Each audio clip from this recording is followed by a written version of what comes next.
Nous sommes avec Anne-Frédérique Wittmann, chef de la rubrique Enquête de la télévision suisse romande. Madame Wittmann, contrairement à ce qui se passe dans tous les pays européens, l'économie ne s'est invitée que tardivement dans la campagne. Pourquoi ? Imaginez que ces 100 € que vous voyez ici valaient 150 francs il y a encore 18 mois et que cet été, ils atteignaient presque la parité 100 € pour 100 francs. Alors la Banque nationale suisse a immédiatement réagi. Elle a fixé un taux plancher du franc pour 1,20 franc à 1 €.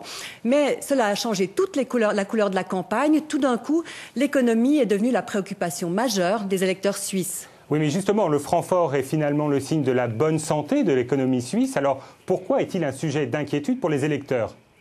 Alors c'est vrai que le franc fort est un signe de bonne santé, il a aussi des avantages. On a tout d'un coup vu des Suisses aller acheter des voitures de l'autre côté de la frontière pour parfois 10 000 € de moins que le prix suisse.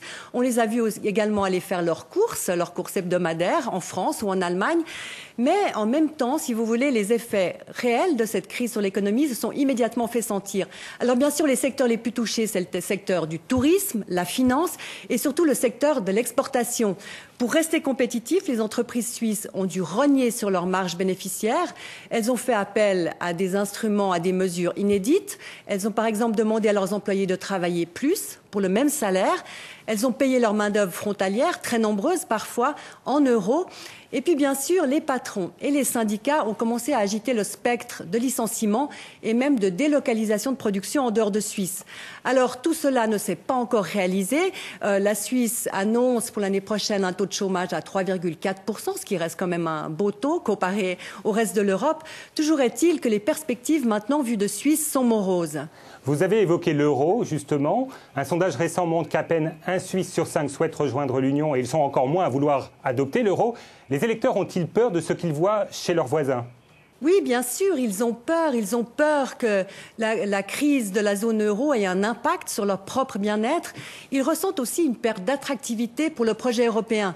D'ici, Bruxelles semble lourde, l'Union semble mal gérée et les Suisses ne voient plus trop ce qu'ils auraient à gagner d'une adhésion.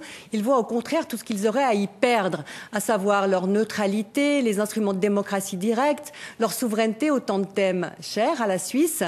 Et aujourd'hui, ce projet d'adhésion qui est toujours pendant devant Bruxelles et qui restait, si vous voulez, un objectif inéluctable ou inévitable ici en Suisse, tout d'un coup, ce projet ne devient plus souhaitable du tout. Jusqu'à l'année dernière, seul un parti, l'UDC, l'Union démocratique du centre, qui est le parti populiste, nationaliste, qui pèse 30% des voix, donc c'est le parti le plus important de Suisse. Seul ce parti était opposé à l'adhésion, mais voilà qu'il a été rejoint par le parti libéral radical, donc le parti de l'économie. Et aujourd'hui, signe de ce désamour, on ne trouve plus un seul candidat, ni à gauche ni à droite, qui serait prêt à défendre le projet européen, aujourd'hui à quelques jours du scrutin fédéral de dimanche. Anne-Frédérique Wittmann, merci beaucoup. Nous avons pu voir avec vous que la Suisse reste une enclave de stabilité économique dans une Europe en crise, mais les inquiétudes pour l'avenir n'épargnent pas les citoyens suisses.